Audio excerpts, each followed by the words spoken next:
Olá a todos que estão assistindo esse vídeo, né? Um grande abraço a todos os irmãos.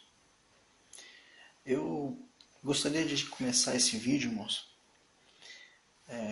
comentando dos vídeos anteriores que eu fiz, né?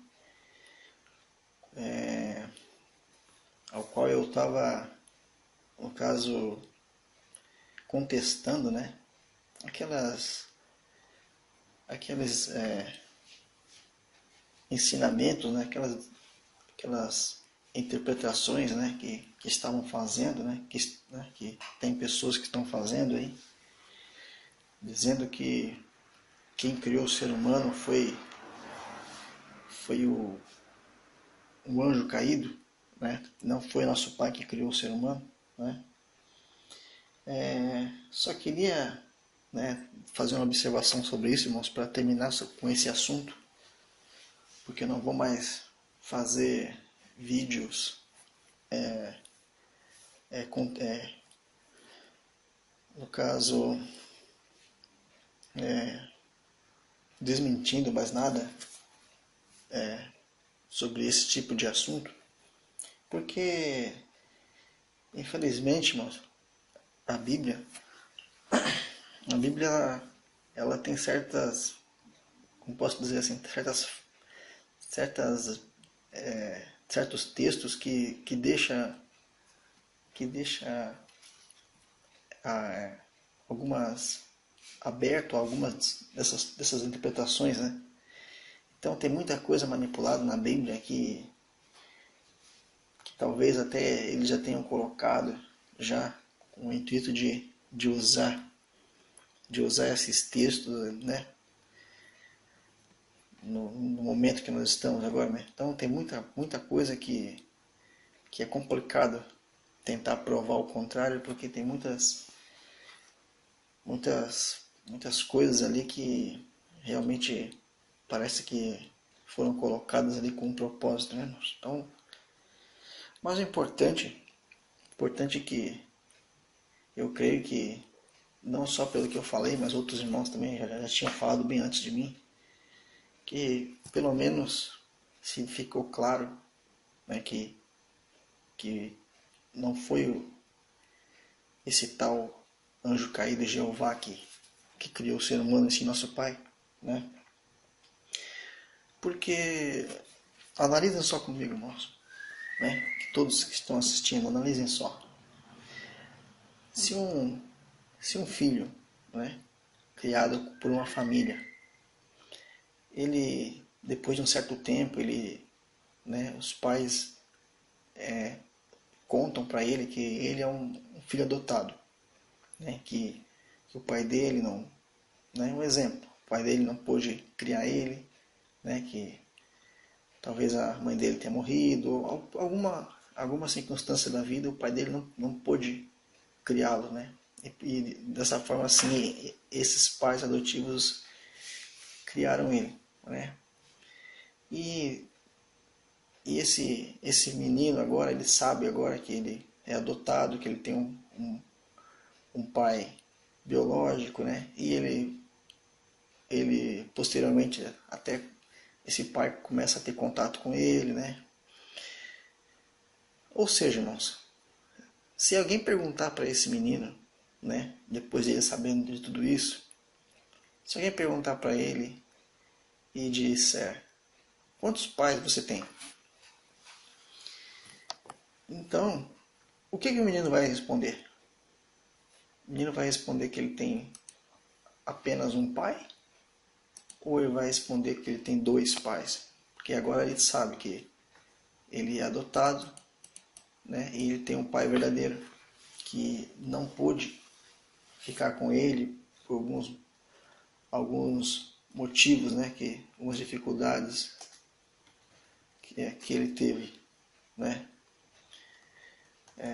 Então, o menino, né, por mais que ele queira negar, por mais que ele queira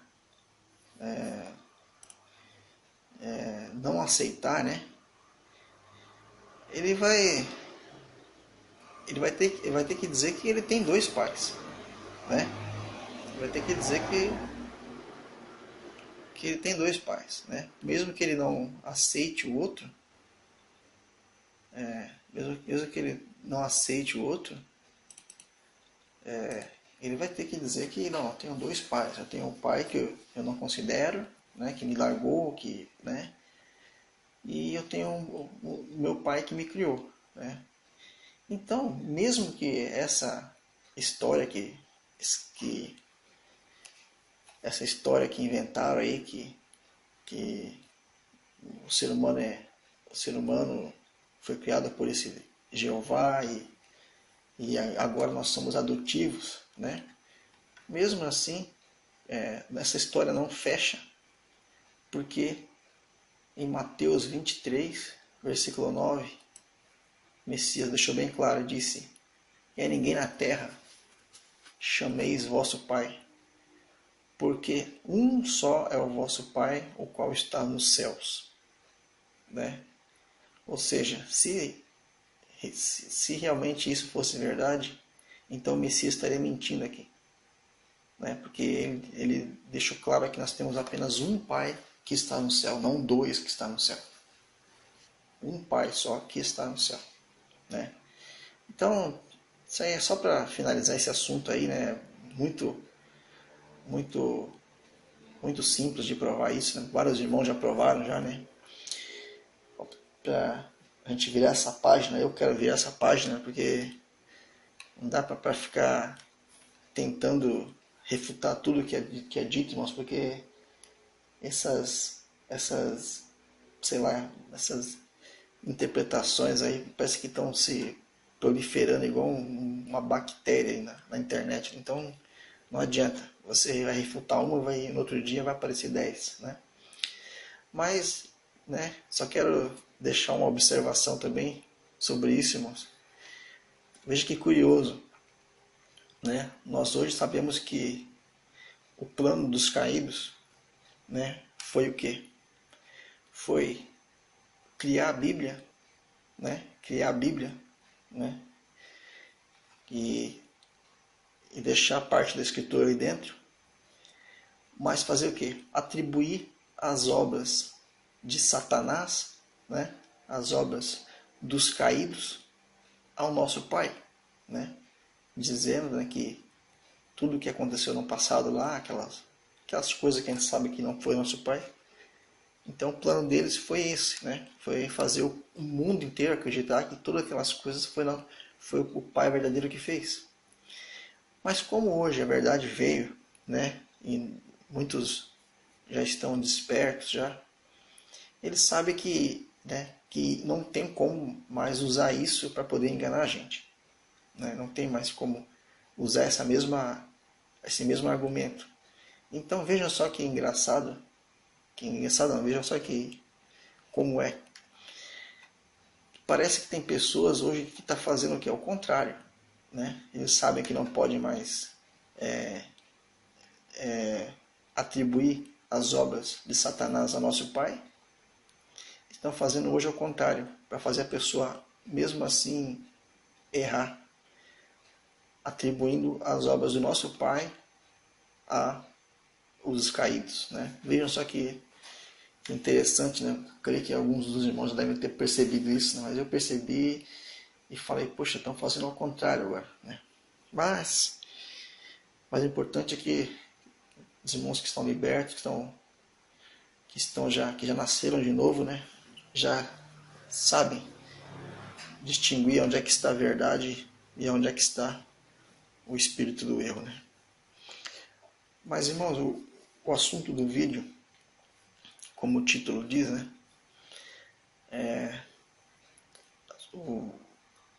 A aparição, né, do oitavo rei, né? A manifestação do oitavo rei, a besta, né? Azazel, até o ano de 2017. Né? Por que eu digo isso, irmãos? Né? Nos primeiros vídeos que eu fiz, né, eu já tinha declarado que, de acordo com o meu entendimento, o oitavo rei, né, a besta, ele irá se manifestar até o ano de 2017. Né? E eu disse nos primeiros vídeos que eu ia fazer um vídeo explicando por que eu cheguei a essa conclusão. De modo que eu ia fazer esse vídeo mais para frente, mas eu resolvi fazer agora. Né? Resolvi fazer agora porque eu acho que, né, eu creio que muitos irmãos já estão, no caso, se preparando, né? Já sabem, de certa forma, que isso não vai demorar muito tempo para acontecer. Mas eu achei interessante fazer esse vídeo, né, e mostrar a minha visão, por que eu afirmo isso. Né? Bom, já temos algumas formas de entender por que a aparição do oitavo rei está próxima. Né? Por que não falta muito tempo para a besta, né, se manifestar na Terra? Uma das coisas que faz a gente ter essa certeza é a profecia de Apocalipse 17, né? Onde fala dos 7 reis. Né? E ali deixa claro que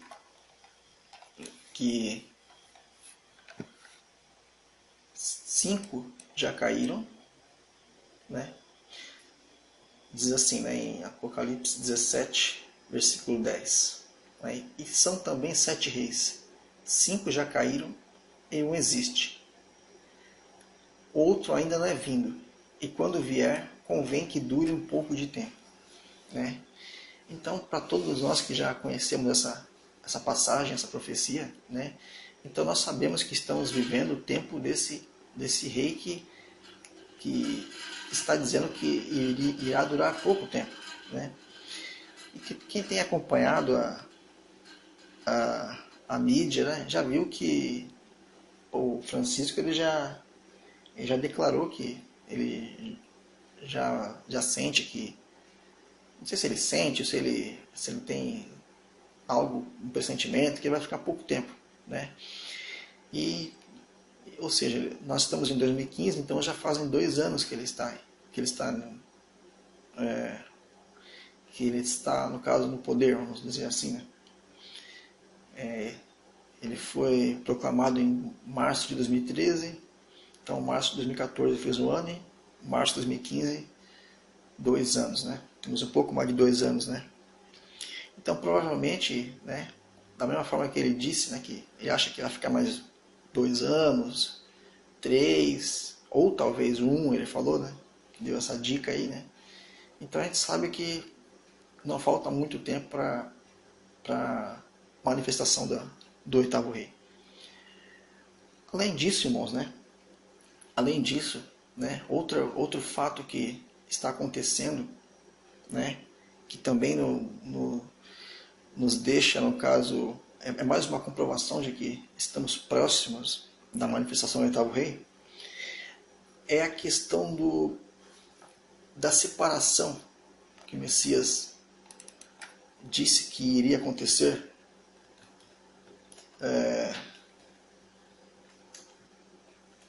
do joio e do trigo. Né?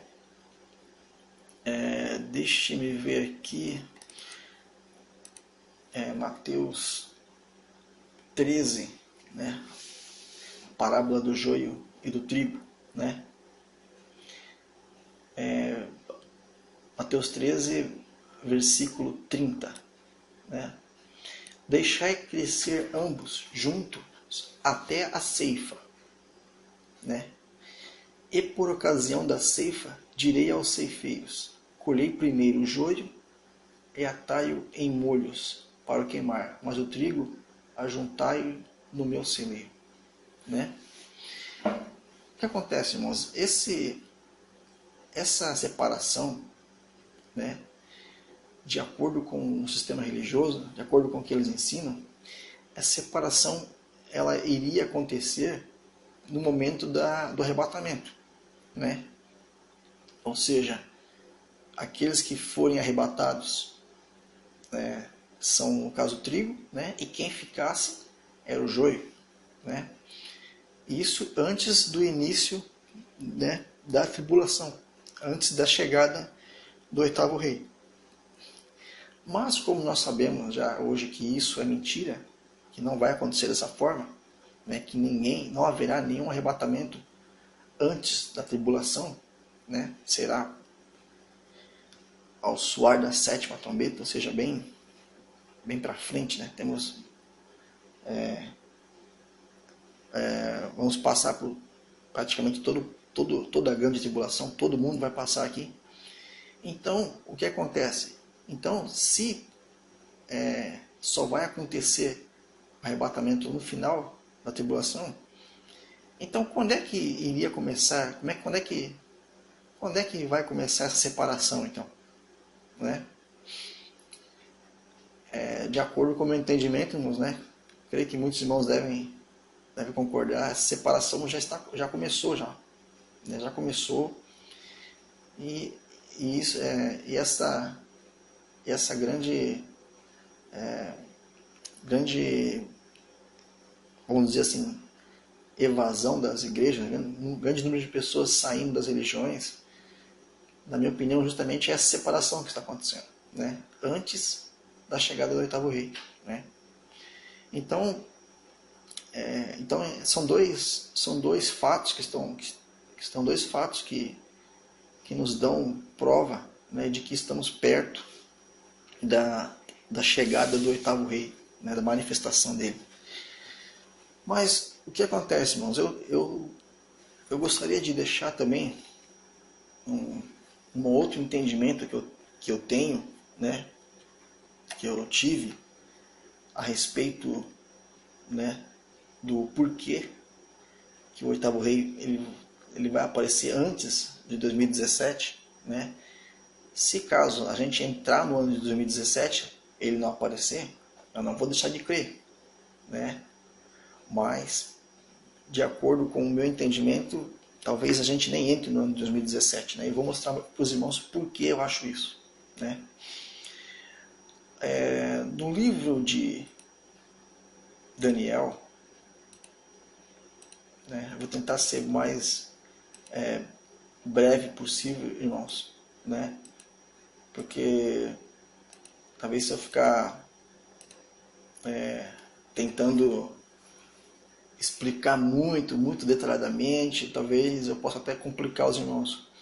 E eu sei que os irmãos que já nasceram de novo, os irmãos que já têm o Espírito do Pai, né, vão conseguir me entender, né? Se nem todo mundo me entender, mas eu creio que aqueles que já nasceram de novo, já estão com o Espírito do nosso Pai, eles vão conseguir entender, né? Então o que acontece, irmãos? Em Daniel 9, né? Deixa eu abrir aqui, Daniel 9. Ali em Daniel 9 é descrito, né? É descrito a última semana de Daniel, as 70 semanas, né? E no final, ali no versículo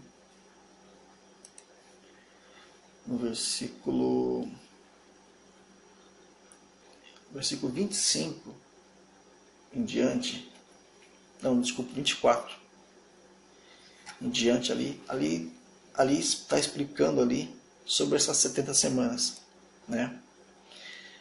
O que acontece? Essa última semana, né? Essa última semana é a semana, são 7 anos finais, né?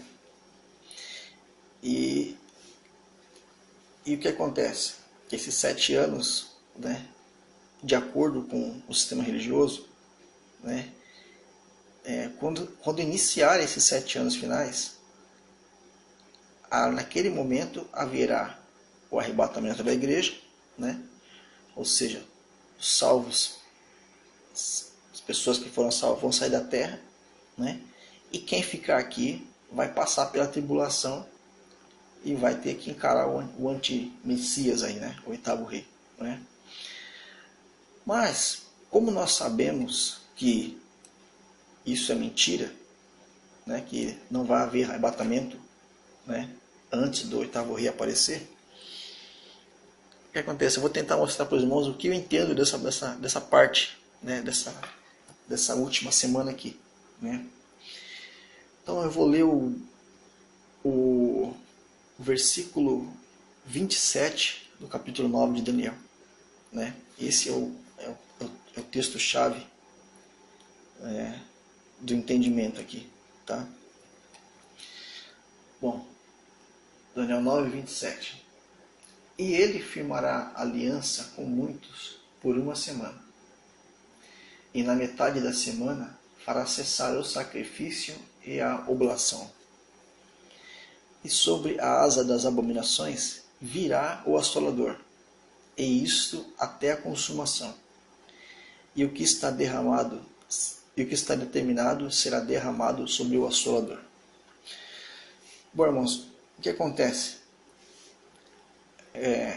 Esse versículo aqui, o sistema religioso, ele diz que quem fará essa aliança, né, de uma semana, ou seja, 7 anos, será o anti-messias, né, o oitavo rei, né? Baseado em que eles falam isso, né? Qual é o argumento, né, que eles usam para poder dizer que aqui é o anti-messias que vai fazer essa aliança, né? Pelo motivo de que aqui está dizendo o seguinte, na parte B aqui do versículo: e na metade da semana fará cessar o sacrifício e a oblação, né? Oblação significa oferendas, né? Oferendas, ofertas, é isso, tá? Então, aqui ele diz que na metade da semana fará cessar o sacrifício, né? Esse sacrifício aqui, eles dizem que é um sacrifício que o povo de Israel fazia, né, no passado, de sacrifício, né, de animais, né, sacrifício que eles faziam, né? Que esse sacrifício ele vai voltar a acontecer, né? Num templo, né? Num templo que vai ser construído lá em Israel, né? E esse sacrifício significa isso, um sacrifício de animais que vai ser feito no templo lá. Por que eles falam isso? Né? Por que eles chegaram nessa conclusão e por que eles ensinam dessa forma? Porque vamos voltar aqui, deixa eu ver aqui. Assim, porque em 2 Tessalonicenses, versículo 2, não, 2 Tessalonicenses 2, né, versículos 3 e 4, diz o seguinte: ninguém de maneira alguma vos engane, porque não será assim, sem que antes venha a apostasia e se manifeste o homem do pecado, o filho da perdição, o qual se opõe e se levanta contra tudo que se chama Deus ou se adora, de sorte que se assentará como Deus no templo de Deus, querendo parecer Deus. Bom, esse texto é muito conhecido, é um dos mais conhecidos, né, por todos os irmãos, né? E os irmãos que já nasceram de novo, já estão libertos, os irmãos já sabem que aqui, quando Paulo está falando do templo de Deus, não pode estar se referindo a um templo de pedra, né? Porque aqui ele está dizendo no versículo 4, né? Vamos colocar em vez de Deus, é nosso Pai, né? Vamos ler de novo aqui, ó. O qual se opõe e se levanta contra tudo que se chama Pai, né? Ou se adora, de sorte que se assentará como o Pai no templo do Pai, querendo parecer o nosso Pai. né? Ou seja, Paulo, referindo-se aqui ao templo do nosso Pai, ele nunca poderia estar se referindo a um templo de pedra, né?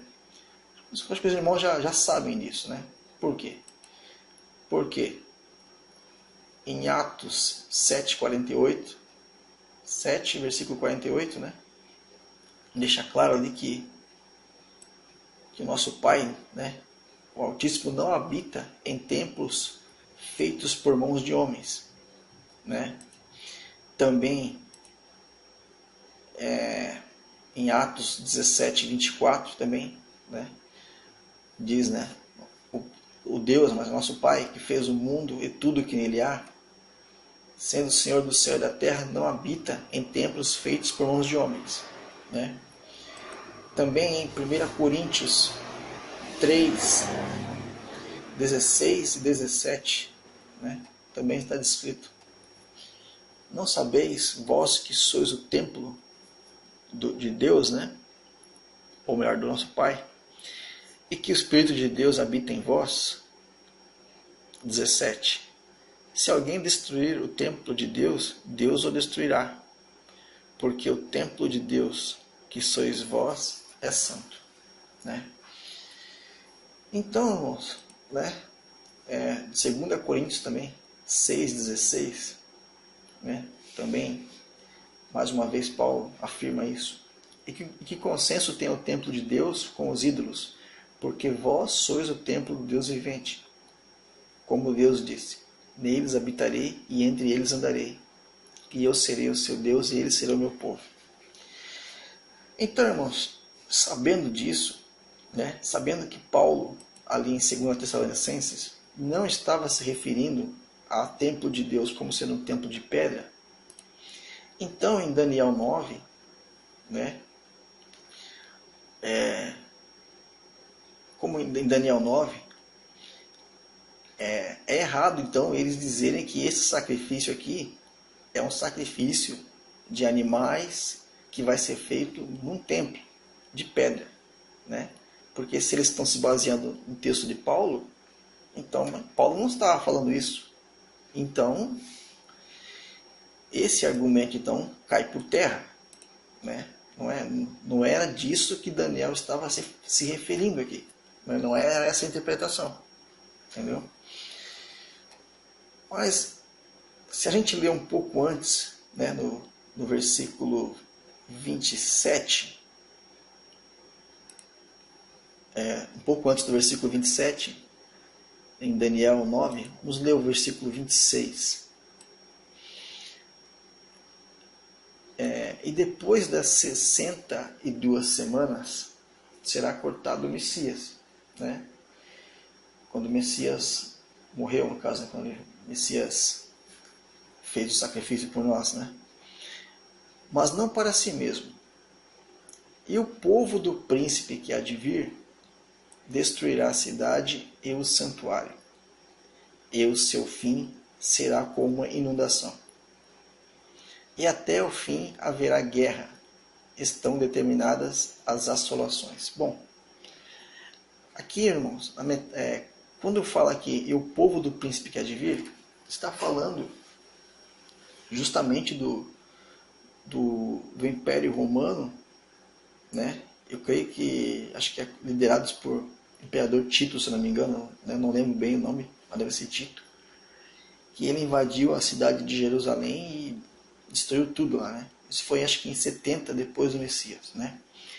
Então aqui está dizendo que o povo do príncipe que há de vir, ou seja, o povo de Roma, iria destruir a cidade, né, e o santuário, né, a cidade de Jerusalém e o templo de Herodes, né. E quando diz aqui o seu fim será como uma inundação, ou seja, uma invasão, né, invasão de exércitos, né, de exércitos, né. Então, como aqui nesse versículo 26 está falando do povo do oitavo rei, é por isso que aqui quando começa o 27, eles no caso, induzem a pessoa a né? Eles dão essa interpretação que o 27 está falando do antimessias. Entenderam?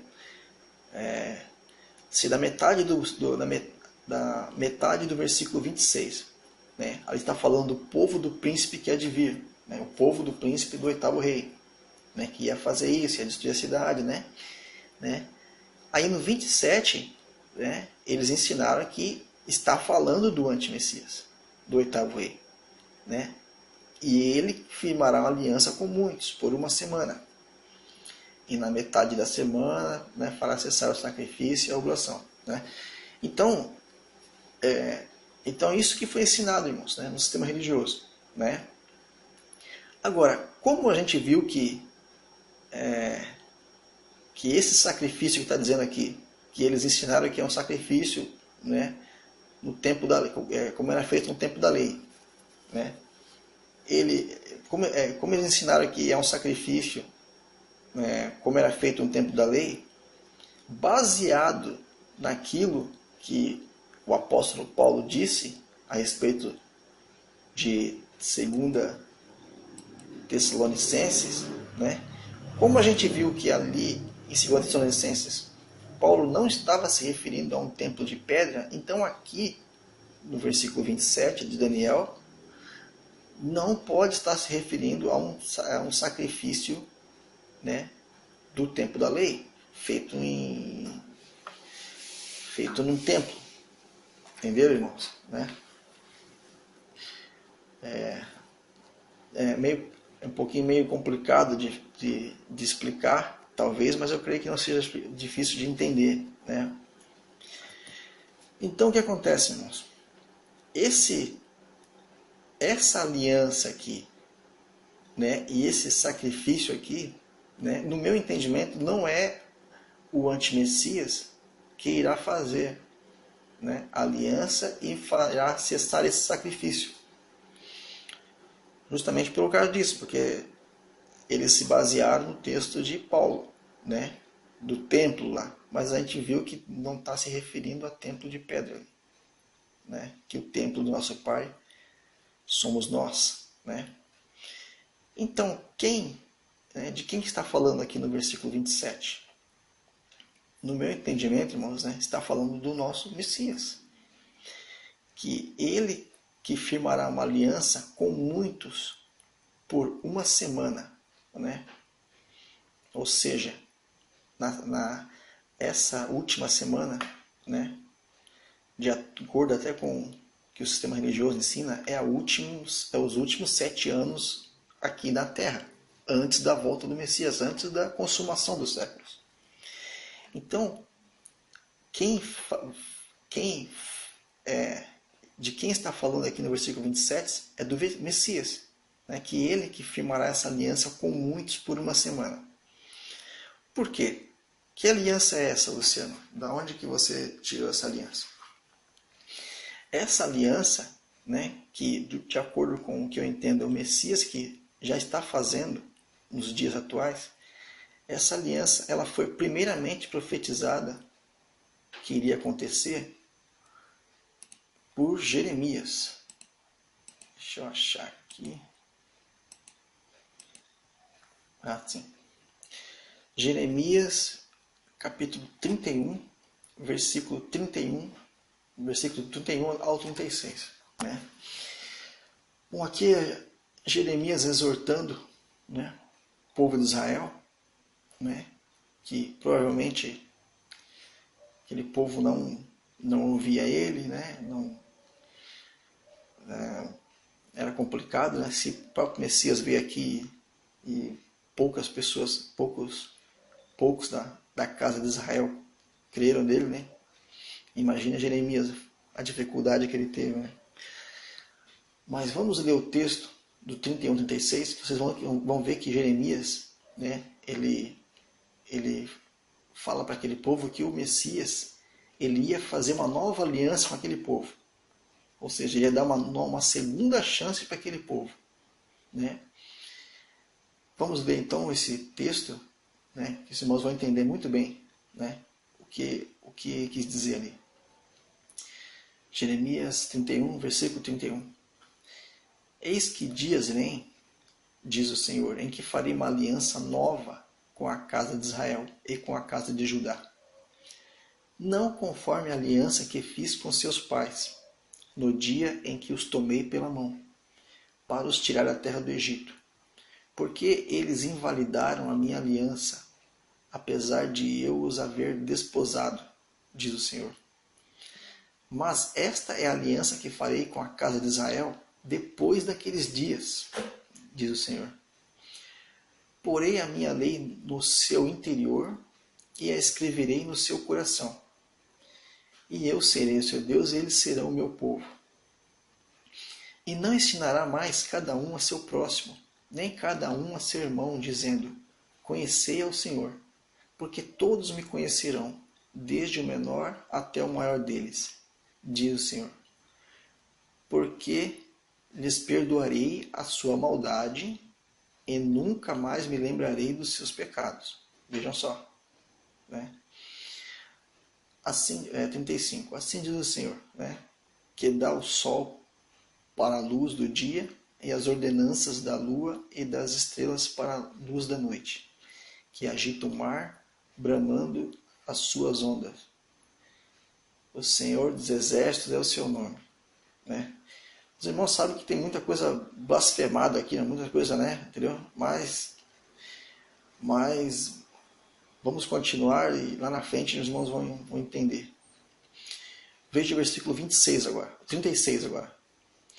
Se falharem estas ordenanças de diante de mim, diz o Senhor, deixará também a descendência de Israel de ser uma nação diante de mim para sempre. Veja esse versículo 36 que é bem importante esse versículo. Então, aqui, Jeremias profetizou que o Messias iria fazer uma nova aliança com eles. Ia dar uma segunda oportunidade para eles, né? Mas diz também no 36 que se falharem, ou seja, se eles no caso não aproveitarem essa segunda chance, né? Aquela nação, né? Diz que deixará também a descendência de Israel de ser uma nação diante do Messias para sempre, diante de mim para sempre, né? É o Messias aqui, é do Messias que Jeremias estava falando, né? Então, irmãos, como é que isso foi feito? Onde é que isso se cumpriu, né? Quando o Messias veio na Terra, né? Deixa eu achar aqui um texto.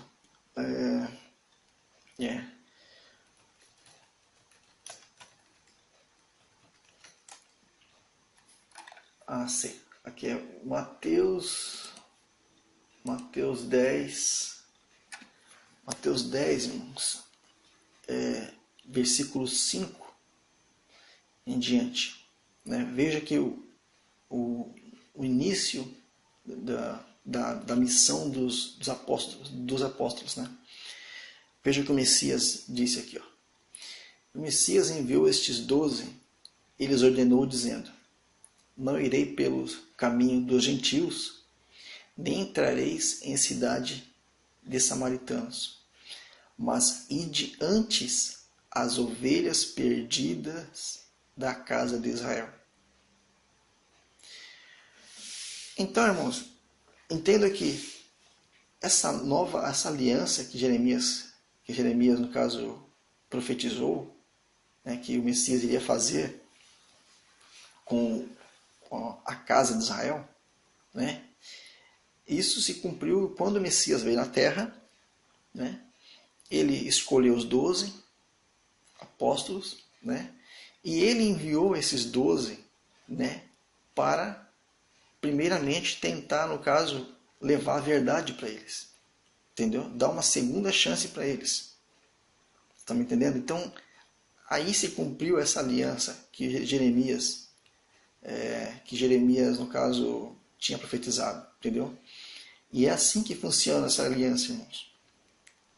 O Messias vem, né? Ele desperta alguém, no caso aqui despertou os 12, e os 12 foram, no caso, levar a verdade, né?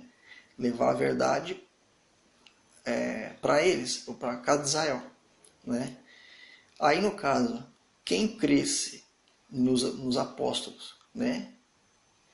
Seria no caso, quem cresce, iria no caso receber o batismo, né? E a abertura do entendimento, e aí no caso, seria no caso perdoado, seria salvo, né?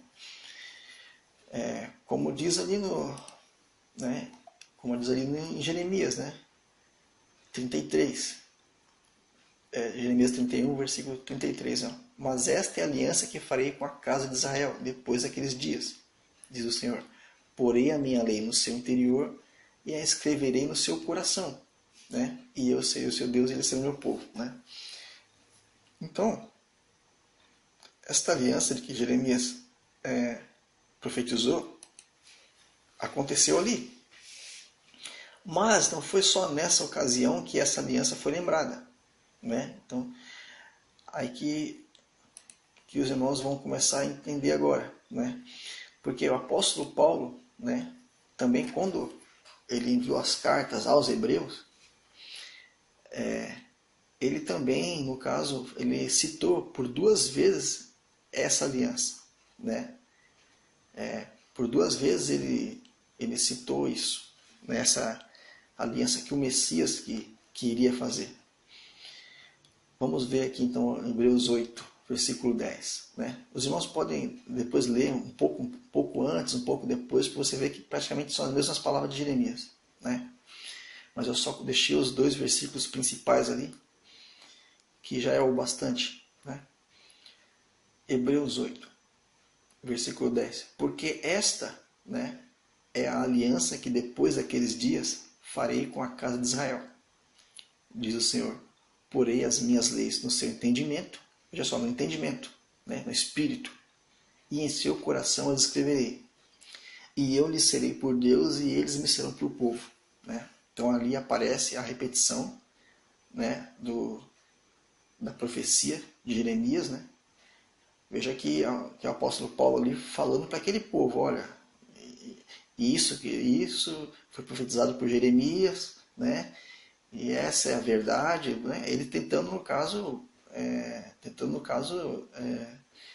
resgatar alguns ali do povo de Israel, resgatar, levar a verdade àquele povo, né? Então em Hebreus 10 também, no versículo 16, ele repete, né? E diz, ó, esta é a aliança que farei com eles depois daqueles dias, diz o Senhor. Porei as minhas leis em seus corações e as escreverei em seus entendimentos. Vejam só, né? Mais uma vez aparece a palavra entendimento, né? Aqui deixando bem claro a questão do Espírito, né? Do batismo. Né? Então, irmãos, agora que a gente viu, né, que aliança é essa, que aliança é essa, que de acordo com o meu entendimento, que está falando aqui em Daniel 9, uma aliança que iria ser feita por uma semana, né? Ou seja, na última semana, nos últimos 7 anos dessa terra. Então, irmãos, eu creio que essa aliança é o que está acontecendo nos dias de hoje. Né? Nesses 7 anos, né, finais, muitas pessoas, né, estão recebendo a verdade. Né? Essa aliança está acontecendo novamente. Né? E vejam que da mesma forma que aconteceu naquele tempo do Messias, que o Messias estava na Terra, está acontecendo agora. Né? Por quê? Porque é da mesma forma que acontece. Alguém é desperto, né? Alguém é desperto, e esse alguém, ou essas pessoas, né? Elas que estão encarregadas em levar a palavra do nosso Pai, né, aos outros. E os outros, crendo, né, recebem o batismo e conseguem, no caso, ter o entendimento das Escrituras. Né? Espero que os irmãos estejam entendendo o que eu estou falando. Né? Que não esteja ficando complicado. Mas então é essa aliança que está dizendo em Daniel 9, né, que o sistema religioso diz que ensinou que essa aliança iria ser feita pelo antimessias, pelo oitavo rei, esta aliança, no meu entendimento, está sendo feita pelo Messias, né? Eu tenho a minha convicção disso, né? E é isso que está fazendo muitas pessoas a entender as escrituras e abandonar o sistema religioso, né? Então, acho que até essa parte da aliança acho que ficou bem explicado, né? Continuando aqui então, se é o Messias que está fazendo essa aliança, né? Vamos continuar aqui no texto então, de Daniel 9, 27, né? E na metade da semana fará cessar o sacrifício e a oblação, né? Então o que acontece? Na metade desses 7 anos, né? Na metade dessa última semana, está escrito que fará cessar o sacrifício e a oblação. Como o sacrifício aqui não é um sacrifício feito num templo de pedra, não é um sacrifício, né, da forma que era feito na lei, né, porque a gente viu que lá Paulo não estava se referindo a templo de pedra, e sim um templo corpo humano, né? Então esse sacrifício, né, que está dizendo aqui que iria cessar na metade dos 7 anos, né, feito metade dos 7 anos, esse sacrifício, no meu entendimento, é o sacrifício que o Messias fez por nós, né, que ele mesmo vai fazer cessar esse sacrifício, né? Por quê? Vamos, deixa eu achar um texto aqui, irmãos, que eu já vou... Hebreus 7, irmãos, versículo 22 em diante.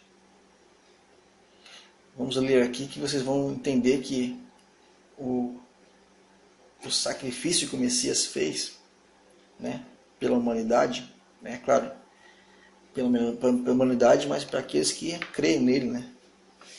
Todos têm acesso, mas é para aqueles que creem, né?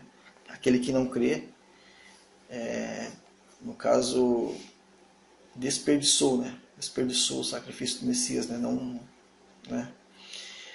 Então vamos ler aqui Hebreus 7, a partir do versículo 22, para a gente entender que sacrifício é esse que, no meu entendimento, o Messias vai fazer cessar esse sacrifício, né? Hebreus 7, 22. De tanto melhor aliança, né, o Messias foi feito fiador. E, na verdade, aqueles foram feitos sacerdotes em grande número, porque pela morte foram impedidos de permanecer. Mas este, porque permanece eternamente, tem um sacerdócio perpétuo, né? O Messias é nosso sacerdote perpétuo. Portanto, pôde também salvar perfeitamente os que por ele se chegam ao Pai, vivendo sempre para interceder por eles. Porque nos convinha tal sumo sacerdote, santo, inocente, imaculado, separado dos pecadores e feito mais sublime do que os céus, que não necessitasse, como os sumos sacerdotes, de oferecer cada dia sacrifícios, primeiramente por seus próprios pecados, e depois pelos do povo. Porque isto fez ele uma vez, oferecendo-se a si mesmo. Porque a lei constitui sumos sacerdotes a homens fracos, mas a palavra do juramento, que veio depois da lei, constitui ao Filho perfeito para sempre. Ora, a suma do que temos dito é que temos um sumo sacerdote tal, que está assentado nos céus à destra do trono da majestade, ministro do santuário e do verdadeiro tabernáculo, o qual o Senhor fundou, e não o homem.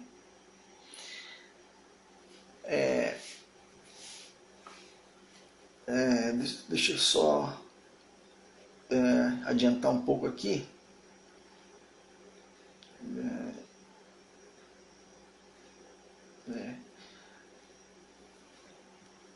Deixa eu ver aqui, irmão, só um minuto. Né? Não, irmão, acho que até aqui já ficou bem claro já. Né? Ficou bem claro, isso aqui é uma coisa que os irmãos com certeza já sabem disso, né? O versículo aqui 26 até o 28 já diz, né? Já diz que o Messias, né, é o nosso sumo sacerdote perpétuo, né? Por quê? Porque ele sendo eterno, né? Porque ele venceu a morte, né? Ele venceu a morte no madeiro, né? Então ele se tornou nosso sacerdote, né? E ele que, né? E o sacrifício que o Messias fez, né? Como é um sacrifício perpétuo, né? Perpétuo, e é isso que nos faz sermos perdoados todos os dias, né, irmãos? Devido ao sacrifício que o Messias fez, né? Que vale eternamente. Porém, o que acontece? Né? Em Daniel 9, né, voltando para Daniel 9, né, quando diz ali que e na metade da semana fará cessar o sacrifício, significa, irmãos, que na metade desses 7 anos, né, o sacrifício que o Messias fez, né, ele vai, no caso, cessar, né, o Messias vai fazer cessar esse sacrifício, né, e é o que o sistema religioso chama de fechamento da porta da graça. Ou seja, aqueles que não creram até aquele momento, né, eles no caso, rejeitaram o sacrifício do Messias. Entendeu? Então, quem não crê na verdade até o surgimento, né, até a metade desses 7 anos, né, até esse sacrifício até o Messias cessar esse sacrifício, quem não crê até ali, provavelmente vai ter que entregar a sua própria vida para alcançar a salvação, né? Então, irmãos, né, esse sacrifício que irá cessar na metade dessa semana, na metade desses 7 anos, no meu entendimento é isso. É o sacrifício que o Messias fez por nós, né? E a oblação, né? Veja que no 27 também fala sacrifício e a oblação. Oblação, irmãos, é oferenda, né? Oferenda, oferta, a mesma coisa, né? Que vai fazer cessar a oferta, né? O que eu entendo disso, irmãos?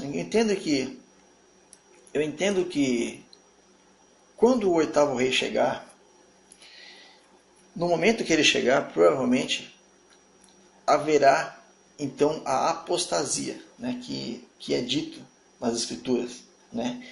Alguma coisa, né, alguma grande mentira, uma grande operação do erro vai acontecer e provavelmente todo mundo, né, as pessoas vão parar no caso de fazer oferta, de ofertar a Deus, ofertar a Jesus, né?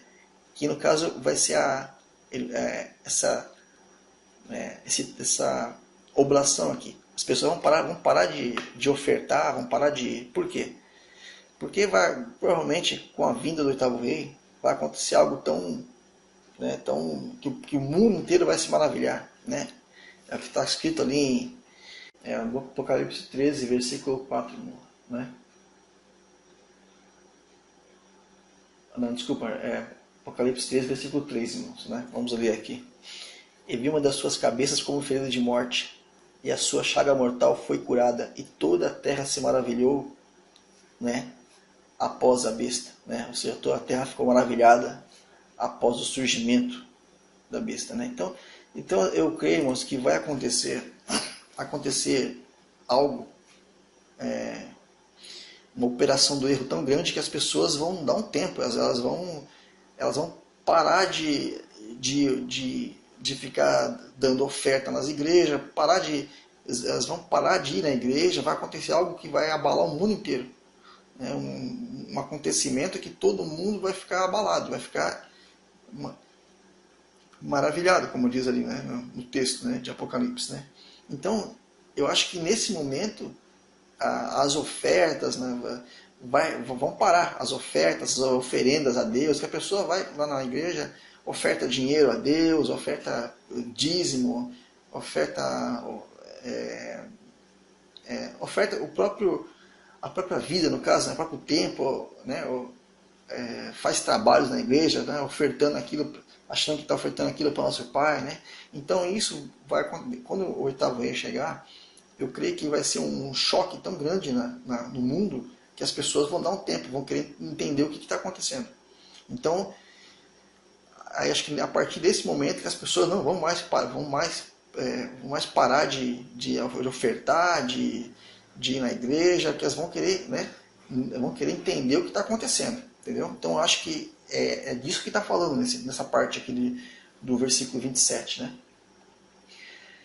E, né, continuando então, e sobre a asa das abominações virá o assolador. Ou seja, na metade dos 7 anos, né, depois de 3 anos e meio que iniciou essa aliança que o Messias está fazendo, né, acontece a manifestação do oitavo rei.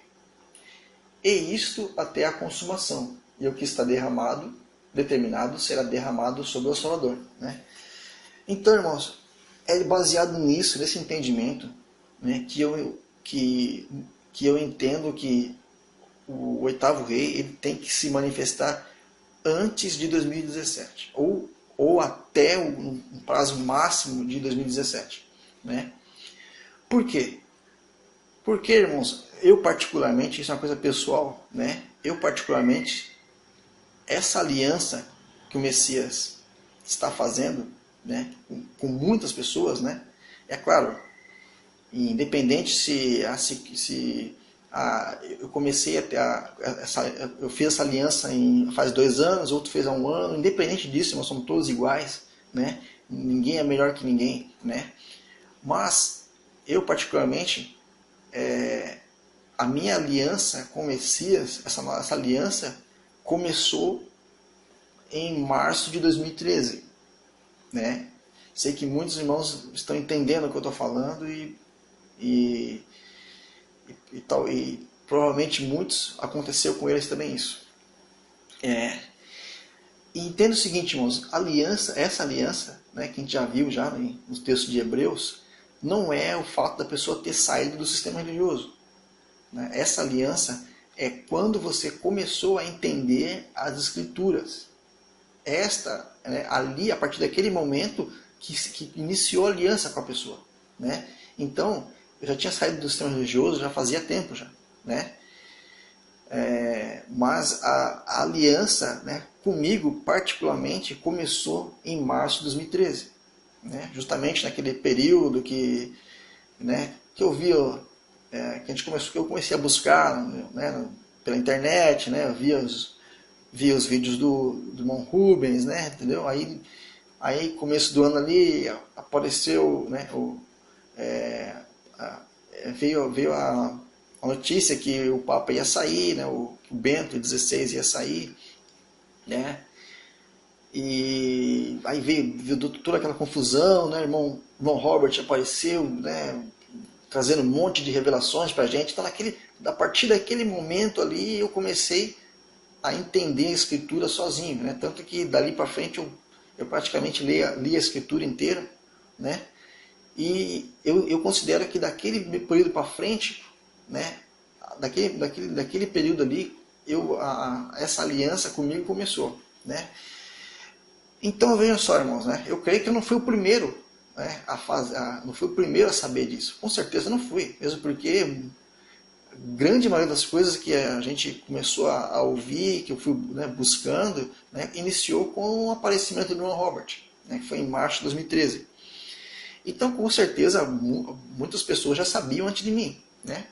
Porém, se esse entendimento está certo, né, de março de 2013 para cá, já se passaram mais de 2 anos, né? Em março de 2016, irá fazer 3 anos, né? Então, você coloca então março de 2016, né? 3 anos, né? Mais 6 meses, daria no caso outubro de 2016, né? Isso eu estou usando o meu exemplo, irmãos, né? Mas como eu tenho certeza que eu não fui o primeiro a saber disso, né? A aliança, aqui está escrito que a aliança irá ser feita com muitos por 7 anos, né? Cada um na sua época, né? Então, provavelmente, antes de mim já alguém já sabia disso, alguém já tinha sido desperto, já tinha, no caso, começado antes de mim já começou com certeza essa aliança de 7 anos, né? Então, irmãos, baseado nisso que eu entendo que, né, que o oitavo rei ele vai se manifestar, né, até o ano de 2017. Na verdade, né, esse é um prazo máximo, né, que eu espero, né? Na verdade, eu acho que será o ano que vem, meio do ano que vem, ou até mês 9 do ano que vem, mês 10. Mas, se caso nada acontecer, né, até o ano de 2017, né, eu ainda continuo crendo, irmãos, né? Mas, é claro, se caso só se concretizar isso em 2017, quer dizer que esse meu entendimento não está correto, né? Mas, de qualquer forma, eu deixo aí esse vídeo, né, esse entendimento que eu tenho, né, do porquê que a besta ela vai aparecer, né, até o ano de 2017, né? Outra coisa, irmãos, né? Outra coisa, né, para finalizar esse vídeo, né? Eu creio que os irmãos já conseguiram entender, né? Eu sei que às vezes a gente não tem tanto no caso conhecimento para passar para os irmãos assim, né? Mas eu creio que o Espírito do Pai ajuda os irmãos a entender, porque às vezes até a gente para explicar é mais difícil. Mas outra coisa, irmãos, que também me faz eu entendo que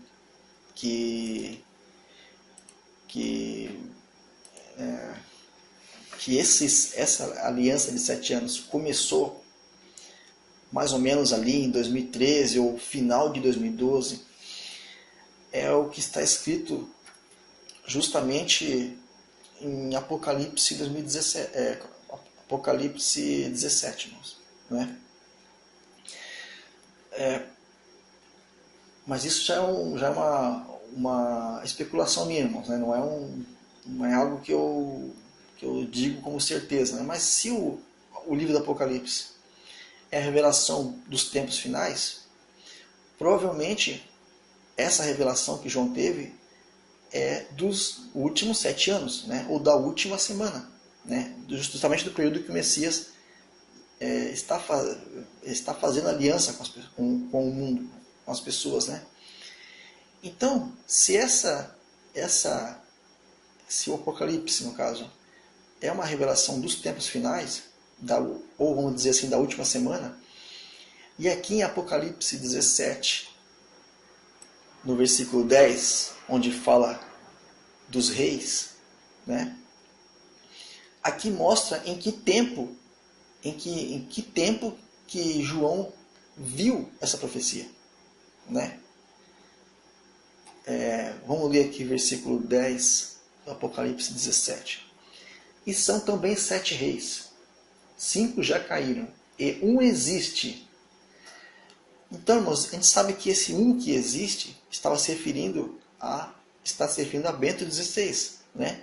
Então, de acordo com a visão que João teve, né, ele viu o período em que Bento XVI estava no poder, né? Ele era o Papa, o único Papa, e ainda não tinha vindo, né, o sétimo, que é o Francisco agora, né? Então, se a gente for levar em consideração que o Apocalipse é a profecia para o tempo final, né, para os últimos 7 anos, então provavelmente essa visão que ele teve, né, aconteceu mais ou menos em final de 2012 para 2013, ou começo de 2013. Entendeu, irmãos? Porque ele viu aqui que o sexto rei, que era no caso Bento XVI, existia, né? E o outro ainda não tinha chegado, né? Mas quando ele chegasse iria durar pouco tempo. Então isso também é outra coisa que eu percebi, né? Mas é algo que para mim faz sentido, entendeu, irmãos? Né? Mas tá aí, irmãos, né? Eu vou terminar o vídeo por aqui, né? Ficou meio comprido, eu sei, mas não dá para tentar explicar isso mais rápido do que isso, irmãos, né? Nós temos que ver as passagens, né? Ver os textos na escritura, né? Mas espero que isso tenha, no caso, servido de alguma coisa para os irmãos, né? Que não possam refletir, né? E se realmente isso estiver certo, né? Então dá para os irmãos ter uma noção mais ou menos de o pouco tempo que nós temos, né? Bom, grande abraço a todos os irmãos, né? E até um próximo vídeo, irmãos.